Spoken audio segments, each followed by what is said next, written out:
I want to bring in Sydney Mufamadi in a moment. You are seeing visuals from elsewhere in the country. The top screen, the top left of your corner. What am I saying? Slow down, Thulasizwe.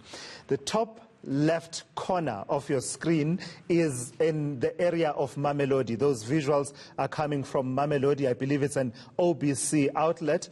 And the bottom screen that you are seeing, the bottom left of your screen, that is in Alexandra Township in Johannesburg, and of course the bigger box that is in Durban, Desentatia flying over Durban. Let me bring in Sydney Mufamadi into this conversation. Mr. Mufamadi, Dr. Mufamadi, before I start asking you to reflect on the issues of intelligence and the question of whether or not there's been a failure of intelligence, let me ask you, as someone who was part of the liberation struggle in this country, part of the transition, the painful transition that we saw, but also went into government and led in government.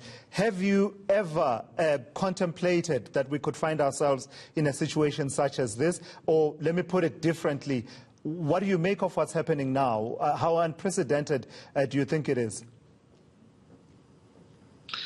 Well, let me put it this way. If you don't anticipate things like this, then when they happen, they will catch you ill-prepared. So our system of government, our approach to questions of crime fighting did not discount the possibility that these things can happen one day. It is for that reason, therefore, that we approached issues of governance with a readiness for any eventuality. Sure. But when you look at it, I'd like your personal reflections before we get into the systemic issues around, governance and the structures that are meant to respond from a security perspective. But your own personal reflections. You were part of the people that were at the forefront of trying to mold and shape a democratic South Africa based on human dignity, equality, and freedom. But, there's no equality and freedom in a situation where we are simply insecure. There's no human dignity in any of those circumstances. Just your personal reflection of what this moment means. This moment means that, as we foresaw, there shall be moments in history when our democracy, particularly its resilience, gets tested. So the events of the moment are indeed testing the resilience of our democracy. And its capacity to demonstrate that resilience has been a mixed one. For instance, if you look at what is happening in KZN right now and in parts of Gauteng, you can contrast that very starkly to what is happening in the 7 other provinces, where you can see communities standing up and pledging that a repeat of what is happening in these 2 provinces shall not happen in their own jurisdictions. Now, the fact that 7 out of 9 provinces are mobilizing themselves to forestall a development that we see in KZN and Gauteng must give us a ray of hope. Yeah. So let me go straight then into the matters that have to do with the intelligence structures. I'm sure you are very familiar with the refrain, where was our intelligence when all of this was happening? Where was the intelligence when over 26 trucks were set alight in Mooi River and in other areas as well, a further number of trucks destroyed? Where was intelligence when the events that we are seeing unfolding now were being planned and orchestrated? Before you respond to that, the Minister of State Security, Ayanda Dlodlo, let me quote for you. A short while ago at that briefing, she was saying, quote, "I just want South Africans to be comforted that as they sleep at night, we are hard at work." end quote, saying we, the intelligence structures. She says the damage could be worse. Far more events of destruction could have happened had they not had the intelligence structures hard at work. Would you say, having done work to look into the state of the state security agencies, the various agencies, would you say that South Africans, when they sleep at night, should be comforted that the intelligence structures are, quote unquote, hard at work? Well, Thulasizwe, I don't know what that means in the context of what is happening right now. But what I can tell you, as I said earlier, in the immediate aftermath of the advent of the new South Africa,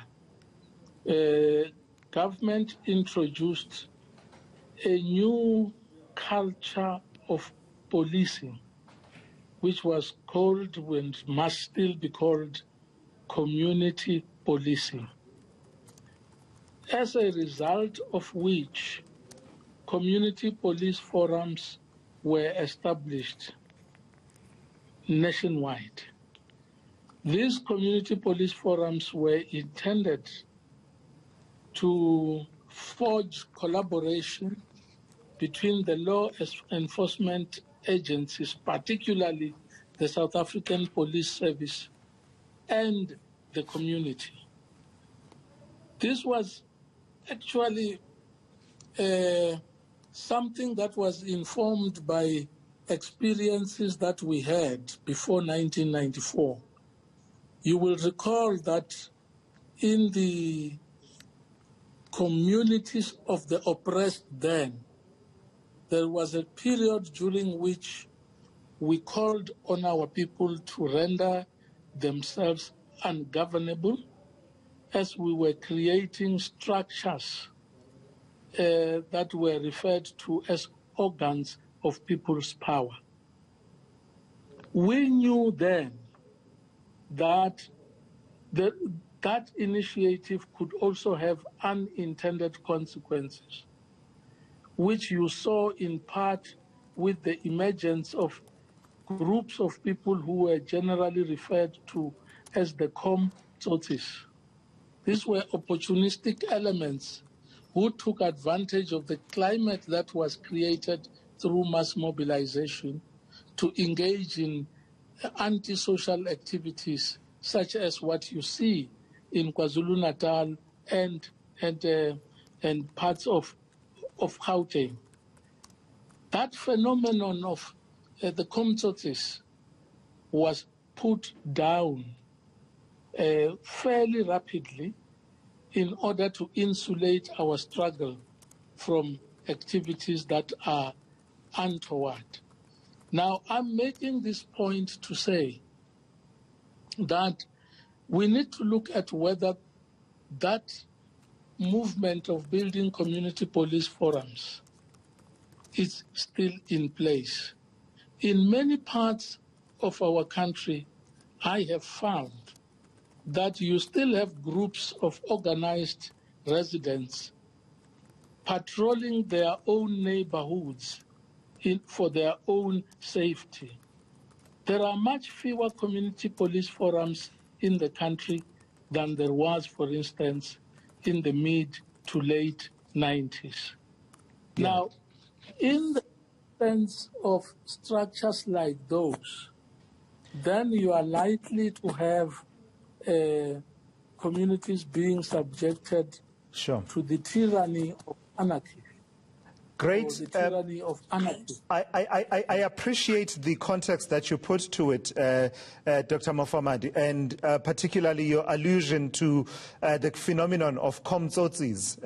And it's a phrase that I had not heard in a while, and actually I think to a large extent it's bringing back a sense of context to some of what we see, the hijacking and diversion of the energies that start out with a particular cause in mind, but then quickly people take advantage and want to hijack and steer in a particular direction. I also appreciate you reflecting on the culture of policing, partly based, of course, on your experience having been the Minister of Safety and Security in the early years of our democratic dispensation. But I want to steer you back to the issue of intelligence structures. And I suppose let me put the question differently and say to you, you did the diagnosis some years ago. Yes. Was the fix administered? Because I do imagine that you've been observing, albeit perhaps not from the front lines and up close, but I do imagine that once you saw what was broken in our intelligence, you must have been interested to know were the fixes administered, and to what extent is what we are seeing now a result of a failure to administer the antidote? Yeah, well, let me again, Thulasizwe, make this point that we need to demystify the concept of intelligence. The sources of intelligence are a robust symbiotic relationship between state and society. Dr. Mufamadi, my sincere apologies. I truly apologize. I do need to ask you to just pause on that thought for a moment, and I'll allow you to complete it. And the reason I do that is that we're also watching what's happening from the skies over Durban, and that's where we find eNCA's Dasen Tathia, who is monitoring. Dasen, I see throngs of people and cars. Where exactly are you, and what are you observing? Tula, so we are some way out of Durban now. In fact, this is en route to Pietermaritzburg, which was also badly affected by the so-called SA shutdown. This is the Mpumalanga township. Tula, if you take a look at what I'm seeing right now, I don't even think I can quantify what is going on down here in terms of the numbers of people, the numbers of cars. This place is completely congested. The warehouses that are situated around here, completely trashed. There are trucks that were parked not far from here, also opened. So not just the warehouses, but the trucks that are parked outside. I think this, just like the visuals that I showed you earlier, really and truly does speak to itself.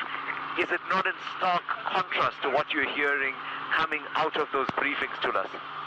Yeah, absolutely. I mean, it does give you a sense of perspective. So that is Mpumalanga Township there, Dasen, and the focus seems to be around warehouses. So that appears to be like an industrial area of sorts. Yeah, so it's an industrial area that borders on a residential area as well. So it's commonly known as the Mpumalanga Township, and this, I imagine, or presumably, these are the residents of the area that have come out. Tulas, I'm also spotting another fire that is burning here at this warehouse, and that's where these trucks are parked. It's off to the side. In fact, it looks like a truck that's on fire here at the warehouse itself. That is something that is, I've been battling to understand this in all of the coverage that we've been doing. Not that any of it makes sense, and not that that we can make sense of it, considering that this is just something that changes from time to time. But it is this absolute sense and need for destruction that we are seeing over and above the looting. It's not just about the protesting, it's not just about the stealing, but it's also when the warehouse is empty, then the warehouse is set alight. Yeah. When things are stolen out of the trucks, the truck is then set alight. This is concerning because I'm seeing below me, I see tankers that are here. We're going to make our way further now towards Pietermaritzburg. So, I hope you have established what it is that's going on here in the Mpumalanga Township. Yeah. We want to see as much as we can of the province while we are in the air. But again, I really hope that our leaders are watching this to us, and I hope that they are willing to reassure us as citizens, because somewhere, even in a city like Durban, in a city like this, 2021, it's a place where right now we can't buy bread. I showed you visuals earlier of people lining up to try to get fuel. There are lines that are snaking of vehicles that are hoping to get fuel. Yesterday, we in one of our work vehicles had stopped at a petrol station, but unfortunately, we were just a few minutes too late. Yeah. The owner said to us that there's no fuel. There's absolutely nothing that he could do for us. You're watching That is eNCA. what the situation is on the ground, and that is the situation that needs to be addressed. You're watching eNCA. We are the bridge between what you hear from the Ronima Muepa media briefing room at GCIS in Pretoria and what is actually happening on the ground, well, in this instance, from the skies, from what Dessen Tathia continues to show us. While Dessen is flying over from Mpumalanga Township and making his way towards Pietermaritzburg to continue to give you this live coverage, let me go back to Dr. Sydney Mufamadi. Dr. Mufamadi, my apologies. All right, I'm told that we don't have Dr. Sydney Mufamadi anymore. We'll see if we can get more perspectives from him and other players, role players really, who've been monitoring that situation. That's Dessen Tathia's viewpoint there from his vantage point aboard that chopper. As I was saying to you, there's the reality as reflected in statements that have the seal and the logo of the government of the Republic of South Africa delivered eloquently and colorfully from the Ronima Muepa media briefing room or the media briefing room at the Union buildings. Then you have the reality that more than 12 hours since the Commander-in-Chief commanded boots on the ground to support the SAPS, well, you've just seen for yourself the visuals that our teams have been giving you from parts of Gauteng and KwaZulu-Natal. This is All Angles on eNCA. Stay with us. We have more coverage for you on this turning point, perhaps, this defining moment in South Africa's democratic history.